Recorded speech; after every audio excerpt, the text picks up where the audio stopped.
we setting our kids up for if we're teaching them everything is transaction based really, really quickly before we're teaching them financial management, right? And I think Yeah. financial management is harder to teach than pressing a button to make a microtransaction. Exactly, exactly. Right. And you make a So huge point with the age that they are at when they're given this access to gaming and gambling behavior, the risk behavior. But at what age or at what point are the teachers teaching them how to manage their finances? I can't remember a finance class when I was in high school. I do remember wanting a job. I remember just wanting to get to the age where I could work, but I didn't have the only structure I got for finances was at home watching my parents manage money. But lucky enough for me, I was given that structure. That kind of leads into the idea that you have a large population of people between the ages of 18 and 30.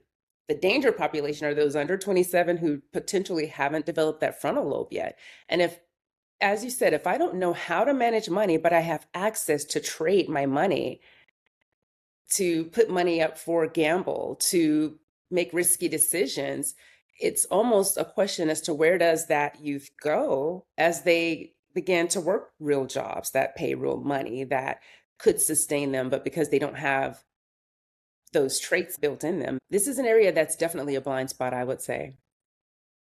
for anyone under the age of 35, Mhm. it's really, I think, difficult to understand what the youth of today and tomorrow are going to be doing in the workforce, given the rise of AI, given the rise of artificial Yeah. intelligence mixed into robotics and things like that, right? Like, I think the workforce looks very different in 10 years than it does right now. I don't think that's a bad thing. I think that it's just something that we all have to wrap our heads around. Yeah, most You know, definitely. like just going back to the way that youth are educated, okay, so maybe learning how to write a check is basic fundamentals, and I'm not going to argue that it's not necessary, but it's also one of those things that, my suspicion is that my daughter is maybe she's going to write 10 checks in her entire life. Like I really can't see a volume of check writing coming back, right? Right. Not with technology. Yeah, but at the same time, one of the things that she's learning in some of her STEM courses is how to code, Mm, right? And like yeah. how to code, I think, is a necessary language that everyone needs to speak moving forward, considering how much of the world is done in the virtual economy. I was never taught, when I think through curriculum and I think about what it is that is going to be important to the kids. I think the intersection of risk and finance and gambling and gaming and online shopping and technology design is an extremely important lesson to learn. I also think that there's a reality of the expectation moving forward in the workforce.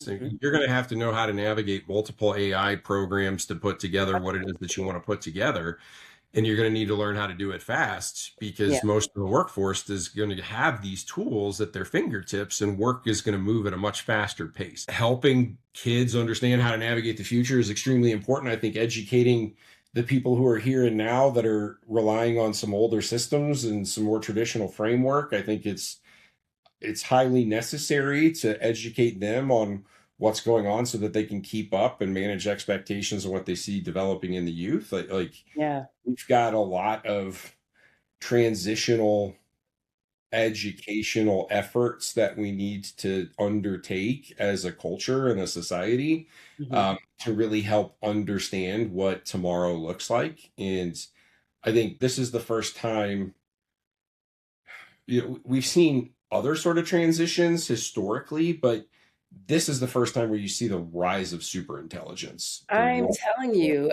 from cars that can drive you by themselves to, and as you said, it takes minutes or sometimes seconds to get answers back or to really flesh out your brain dump that you put into that system.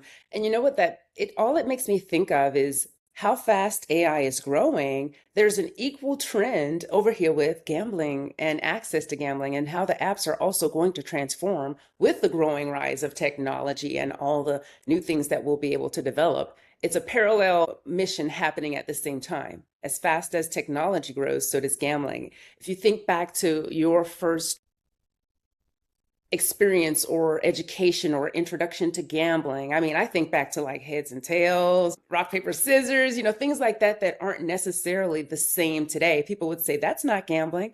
But what were you doing if you weren't kind of building in a behavior of risk to win something? I'm going to, do this to get this in exchange. So I can see the definite and deep importance of youth being able to capture the concept of how fast technology is going to be turning over jobs and all the other things that it will impact.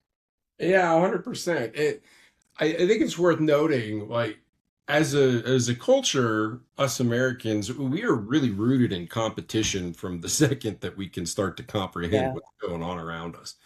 Our risk reward systems are hit hard pretty much from the second that our legs start moving and we start developing enough to be able to organize it or participate in sport. Hmm.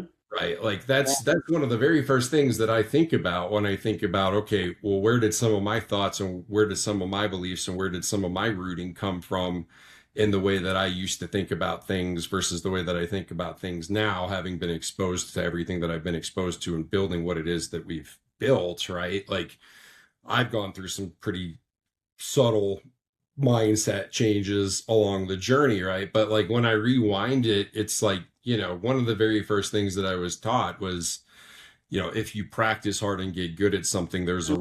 reward at the end of it. And that's a great thing to teach people, right? But you have to educate them along the way of what are the things that you need to look out for to stay in the lane Exactly. and what are the guardrails that you need to be aware of that you need to stay inside of to not fall at risk in a lot of ways, right? And Listen, that yeah. applies to a lot of things, but particularly in the gambling world, right? Like Mhm. risk and probability are poorly understood. You're absolutely right. I have worked with gamblers that, they swear by their skills, right? I have Yeah. skills. I can figure anything out when it comes to this. So I applied that same skill to gambling. And that's where the addiction actually takes root. It's where you start applying what you believe are your skills to these games that draw you in when you're actually winning at the beginning of it. And then when it gets out of control, when you realize these games are not rigged for you to win, and the impact begins to set in, it's kind of like oh my gosh, what am I doing? I need help. And some people don't get to that point where they realize they need help because they're still struggling with accepting they even have an addiction in the first place. Yeah. I mean, stigma surrounded. It's Yeah. kind of funny. Like there's two things that I find very interesting about our culture, right? Mhm. And it's one, unless you're in a very small percentage of people who focus on the financial markets and the industry, right? Like you don't really like to talk about your money situation, Right. right? And then the other one is like we see a lot of crossover between individuals who are struggling with gambling and as you said earlier, replacing it with other problems or Mhm. with other unhealthy habits. And so we see a lot of crossover between like Yeah. gambling and pornography as well, right? Mm. Not necessarily at the same time, but there's historical evidence when you're talking to an individual that one issue may have been a bigger issue in the past than it is now, and now another issue has replaced it, right? So they're not necessarily in parallel all of the time, right? But there can be a linear order to these things, Absolutely. right? Which goes back to addiction behavior. I grew up around people in AA, and if you've ever been to an AA meeting, most people there smoke cigarettes. And a lot of them didn't smoke before they started drinking, but they're replacing that habit with, chain smoking. And so getting to the root of addiction is always going to be the goal when it comes to things Yeah. like, yeah, Yeah. I would say the second thing that people don't like to talk about is their sex life, right? exactly, These are exactly. these are two subjects that are, they're kind of a taboo topic, Hmm. especially when you think about etiquette sitting around a dinner table, these are two subjects that are rarely, Right. you used to be don't talk politics or religion at the Mhm. table, right? Well, there's a whole group of other subjects that are uncomfortable to talk about at the dinner table that we don't talk about, right? And I think the stigma surrounding these topics of behavioral addictions, process addictions, digital dependencies, Yes. right, is something that the workforce of tomorrow in the clinical environments and in the peer support environments are all going to need to be made more aware of and educated on, because these are the problems that we're seeing the youth of today dealing with now.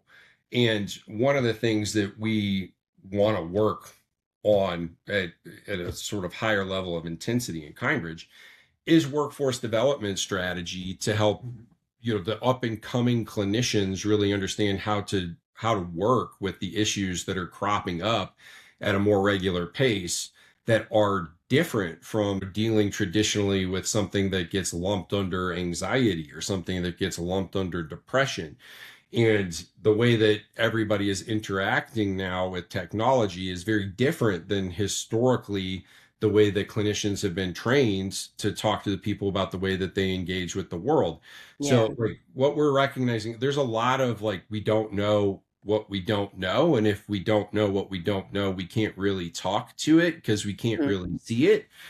And if we can't really see it, we can't recognize that it's an issue. And so like there's a massive undertaking that needs to be made. And that's not just related to gambling either. That's Right. related to everything that we're doing when it comes to interacting on any sort of device, a tablet, a phone, a computer, or whatever it is, a virtual reality set, any of it.